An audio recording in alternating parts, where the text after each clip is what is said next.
ஆரோக்கியமான வாழ்விற்கு யோக குருஜி தனசேகரனையா நடாத்த தியான பட்டறை எதிர்வரும் 17ஆம் தேதி காலை 8:30 மணி முதல் 5 மணி வரை ஆம்பல் அரங்கு செல்வா பலஸ். வணக்கம், இது தமிழ்வினின் காலை நேர செய்திகள். முதலில் தலைப்புச் செய்திகள். 90 நாட்களின் பின்னர் இலங்கைக்கு மீண்டும் காத்திருக்கும் ஆபத்து. தலதா மாளிகைக்கு விசேட பாதுகாப்பு, வெளியான காரணம். மீறினால் பாயப்போகும் சட்டம், மதுபான சாலைகள் தொடர்பில் வெளியான எச்சரிக்கை. அனுர அரசின் வரவு செலவு திட்டத்திற்கு ஆதரவளித்த தமிழ் எம்பி அம்பலப்படுத்திய கஜேந்திரன்.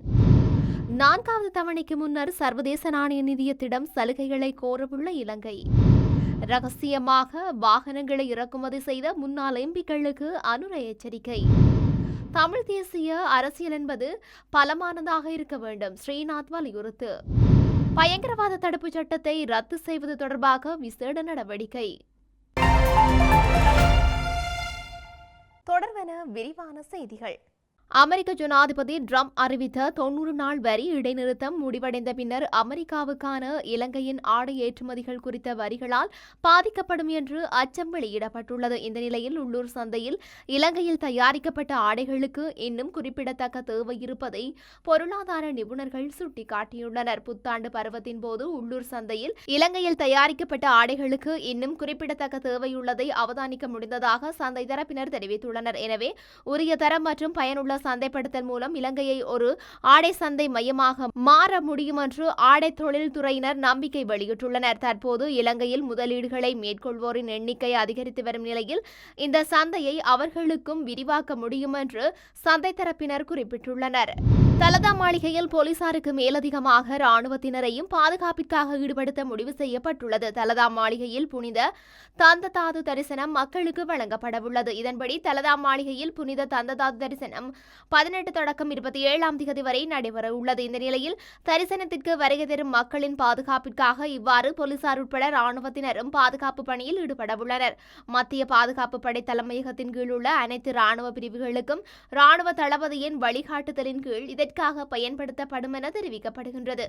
நாடளாவிய ரீதியில் உள்ள அனைத்து மதுபான சாலைகளும் இன்று மூடப்பட்டுள்ளன. இந்த காலப்பகுதியில் திறக்கப்படும் மதுபான சாலைகள் மீது சட்ட நடவடிக்கை எடுக்கப்படும் என மதுவரி திணைக்களம் எச்சரிக்கை விடுத்துள்ளது. இதேவேளை தமிழ் சிங்கள புத்தாண்டு காலப்பகுதியில் நாடளாவிய ரீதியில் சட்டவிரோத மதுபானம் மற்றும் போதைப்பொருள் விநியோகத்தினை தடுக்கும் வகையில் கடந்த 3ஆம் தேதி முதல் சுற்றிவளைப்பு நடவடிக்கைகள் மேற்கொள்ளப்பட்டு வருகின்றன. இதன்படி 1320 சுற்றிவளைப்புகள் மேற்கொள்ளப்பட்டுள்ளதாக மதுவரி திணைக்களம் தெரிவித்துள்ளது. குறித்த சுற்றிவளைப்பு நடவடிக்கை எதிர்வரும் 17ஆம் தேதி வரை முன்னெடுக்கப்படவுள்ளதாக அந்த திணைக்களம் குறிப்பிட்டுள்ளது.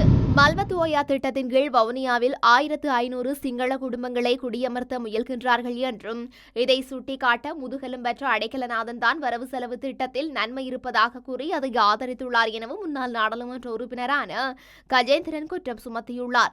கடந்த 2009ஆம் ஆண்டு கொடூரமான முறையில் எமது விடுதலை போராட்டத்தை அரசாங்கம் அடக்கிய போது எதிர்வரும் 50 வருடங்களுக்கு தமிழ் மக்கள் தமது இருப்பை பற்றி சிந்திக்க கூடாது என்று கருதியே கொடூரமாக செயல்பட்டது. பலர் கைது செய்யப்பட்டும் கொடுமைப்படுத்தப்பட்டார்கள். ஆனால் இன்று வேட்பாளர்களை பார்க்கின்ற போது மிகவும் மகிழ்ச்சியாக இருக்கின்றது. எமது தமிழ் தேசிய இனத்தின் உரிமைக்கான குரல் வலுவாக இருக்கின்றது. ஒற்றையாட்சிக்குள் தமிழ் மக்களுக்கு தீர்வு இல்லை என்பது திட்ட தெளிவானது. நாங்கள் தோற்று போனாலும் ஒரு கொள்கையோடு நின்று தோற்று போனவர்கள் என்ற வரலாறு படியட்டும் என்றுதான் கடந்த காலங்களிலிருந்து செயல்பட்டு வருகின்றோம். தமிழ் தேசிய பேரவை உதயமாகியதை நினைத்து மகிழ்ச்சி அடைகின்றோம். மரணித்த மாவீரர்களின் தியாகங்களுக்கு வலிமை இருக்கின்றது என்று உணர்கின்றேன். அடிமைகளாக வாழக்கூடாது என்பதற்காக நாம் எப்படி செயல்பட வேண்டும் என்றுதான் பாடங்களை படிக்க வேண்டும். நாங்கள் பொறுப்பற்ற முடிவுகளை எடுத்திருக்கவில்லை, மக்களுடைய இருப்பு சார்ந்தே ஒவ்வொரு முடிவுகளையும் எடுத்துள்ளோம் என கூறியுள்ளார்.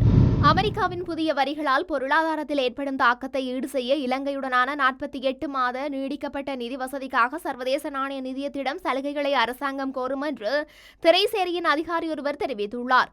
நிதியின் 4வது தவணை மே அல்லது ஜூன் மாதங்களிலும் 5வது தவணை நவம்பர் மாதத்திலும் வழங்கப்படவுள்ளது. இந்த நிலையில் அமெரிக்க வரிகளின் தாக்கத்தை அடுத்த வருமான இலக்குகள் தொடர்பில் சர்வதேச நாணய நிதியத்திடம் சலுகைகளை அரசாங்கம் கோரும் என்றும் அந்த அதிகாரி தெரிவித்துள்ளார். இந்த திட்டம் 2023 ஆரம்பித்ததிலிருந்து அனைத்து வருமான இலக்குகளையும் இலங்கை உரிய முறையில் கடைபிடித்து வருகின்றது. எனினும் அமெரிக்க வரி விதிப்பின் கீழ் தற்போது சிக்கல் நிலை ஏற்பட்டுள்ளது என அவர் கூறியுள்ளார். சர்வதேச நாணய நிதிய திட்டம் 2025ஆம் ஆண்டிற்கான ஏற்றுமதி வருமானத்தில் கூடுதலாக $3 பில்லியன் டாலர் இலக்கை நிர்ணயித்துள்ளது. இதன்படி அமெரிக்க வரிகளை எதிர்கொள்ளும் நிலையில் இதனை அடைவது கடினம் என்று திரைசேரியின் அதிகாரி குறிப்பிட்டுள்ளார்.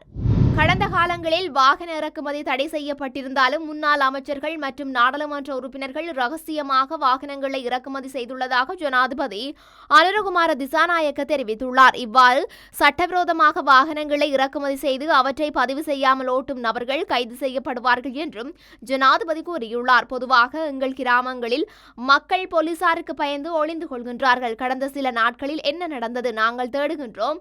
ஐஜிபி எங்கோ ஒளிந்து கொண்டிருக்கின்றார்கள். யாராக இருந்தாலும் சட்டத்திற்கு அடிபணிய வேண்டும், சட்டத்திற்கு பயப்பட வேண்டும். கடந்த காலத்தில் இலங்கைக்குள் வாகனங்களை இறக்குமதி செய்வது தடை செய்யப்பட்டது. ஆனால் முன்னாள் அமைச்சர்கள் மற்றும் எம்பிக்களிடம் வாகனங்கள் உள்ளன. வாகனங்கள் பதிவு செய்யப்படாமல் வீதியில் இயக்கப்படுகின்றன. அதற்கு என்ன அர்த்தம்? அமைச்சர்களுக்கும் நாடாளுமன்ற உறுப்பினர்களுக்கும் எந்த சட்டங்களும் இல்லை என்பதா? தமிழ் தேசிய அரசியல் என்பது பலமானதாக இருக்க வேண்டும் என இலங்கை தமிழரசு கட்சியின் மட்டக்களப்பு மாவட்ட நாடாளுமன்ற உறுப்பினர் இளையதம்பி ஸ்ரீநாத் தெரிவித்துள்ளார். இதன்போது உள்ளூராட்சி மன்றங்களின் அதிகாரங்களை கைப்பற்றுவதன் மூலம் இந்த நாட்டிற்கும் சர்வதேசத்திற்கும் தமிழ் மக்கள் தமிழ் தேசியத்துடன் உள்ளவர்கள் என்பதை வெளிப்படுத்த வேண்டும் என வலியுறுத்தியுள்ளார். மேலும் நாங்கள் பல ஆண்டுகளாக உரிமைக்காக போராடிய இனம், பல இழப்புகளை எதிர்கொண்ட இனம். அந்த வகையில் எமக்கான உரிமையினை பெறும் வரையில் தமிழ் தேசிய அரசியல் என்பது பலமானதாக இருக்க வேண்டும் எனவும் கூறியுள்ளார். அத்தோடு கிழக்கினை மீட்க வந்தவர்கள் இன்று தங்களையே மீட்க முடியாத நிலைக்குள் சென்றுள்ளதாகவும் அவர் சாடியுள்ளார். பயங்கரவாத தடை சட்டத்தை ரத்து செய்வது குறித்து ஆராய விசேட குழு நியமிக்கப்பட்டுள்ளது. இந்த குழுவின் தலைவராக ஜனாதிபதி சட்டத்தரணி ரியன்சி அர்ச்சல குலரத்ன நியமிக்கப்பட்டுள்ளதாக நீதியமைச்சு அறிவித்துள்ளது. மே மாத தொடக்கத்தில் பொதுமக்களின் கருத்தையும் சிவில் சமூக அமைப்புகளின் கருத்துக்களையும் பெற நடவடிக்கை எடுக்கவும் சர்வதேச நிறுவனங்கள் மற்றும் சமூகங்களின் கருத்துக்களை பெறவும் குழுவிற்கு அறிவுறுத்தப்பட்டுள்ளது. இந்த நிலையில் பயங்கரவாத தடுப்பு சட்டத்தை ரத்து செய்வது தொடர்பான முதற்கட்ட கலந்துரையாடல் நீதி மற்றும் தேசிய ஒருங்கிணைப்பு அமைச்சர் சட்டத்தரணி ஹர்ஷன நாணயக்கார தலைமையில் கடந்த 11ஆம் திகதி நீதி அமைச்சில் நடைபெற்றது. தற்போதுள்ள பயங்கரவாத தடுப்பு சட்டத்தை ரத்து செய்வதே தற்போதைய அரசாங்கத்தின் கொள்கை.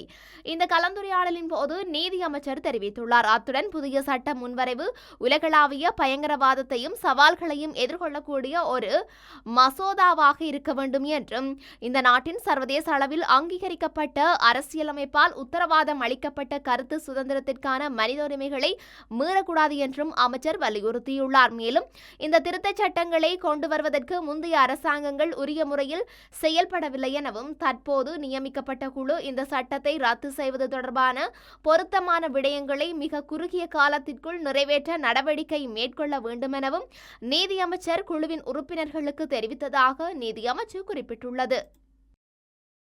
இத்துடன் தமிழ்வினின் காலை நேர செய்திகள் நிறைவடைகின்றன. உடனுக்குடன் செய்திகளை அறிந்து கொள்ள தமிழ்வின் என்ற எமது யூடியூப் பக்கத்தினூடாக இணைந்திருங்கள்.